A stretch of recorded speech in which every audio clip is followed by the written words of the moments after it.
ఈ 57 నెలల్లో ఏకంగా 125 బటన్లను ప్రజల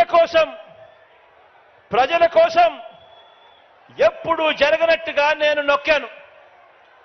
125 సార్లు ఈ 57 నెలల్లో ఎప్పుడు జరగని విధంగా, ఎప్పుడు చూడని విధంగా ప్రజల కోసం నేను బటన్ నొక్కాను. 125 సార్లు బటన్లు నొక్కాను. ఏకంగా 2,55,000 కోట్ల రూపాయలు నేరుగా ఈ బటన్లు నొక్కి నా అక్క చెల్లెమ్మల కుటుంబాల ఖాతాలకు వెళ్ళింది. మరి ఇంత మంచి చేసిన మనందరి ప్రభుత్వానికి మద్దతుగా ఈ పాలనను కొనసాగింపుగా 2024 ఎన్నికల్లో ప్రతి కుటుంబం, ప్రతి ఒక్కరూ వారి మంచి భవిష్యత్ కొరకు 2 బటన్లు నొక్కాలి అని ప్రతి ఇంటికి వెళ్ళి చెప్పండి. ప్రతి ఇంటికి వెళ్ళి చెప్పండి. ఒకటి అసెంబ్లీకి, ఒకటి పార్లమెంటుకు, ఫ్యాన్ మీద నొక్కితే మీరు గత ఎన్నికల్లో బటన్ నొక్కి పెట్టెలో బంధించిన చంద్రముఖి బెడద ఇక శాశ్వతంగా మీకు ఉండదు. పొరపాటు చేశారు అనంటే చంద్రముఖి మళ్ళీ సైకిల్ ఎక్కుతుంది, టీ గ్లాస్ పట్టుకొని మీ ఇంటికి వస్తుంది,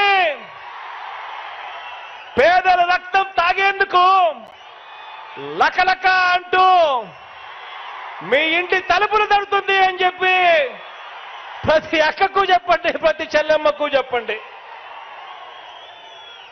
మీకు మంచి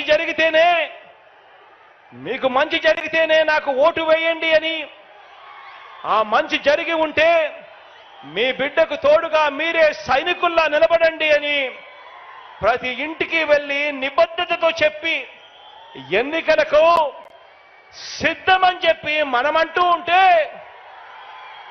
ఇంత నిబద్ధతతో మంచి చేసి ఎన్నికలకు సిద్ధమని మనమంటూ ఉంటే, మరో వంక బాబు పేదల ఇంటికి కానీ, పేదల సామాజిక వర్గాలకు కానీ, గ్రామానికి కానీ, రాష్ట్రానికి కానీ ఏం చేశాడో చెప్పుకునేందుకు ఒక్కటంటే ఒక్కటి కూడా కనిపించని పరిస్థితుల్లో చంద్రబాబు నాయుడు గారు ఉంటే, అటువంటి చంద్రబాబు నాయుడు గారు తాను కూడా పోస్టర్లు వేయిస్తాడు.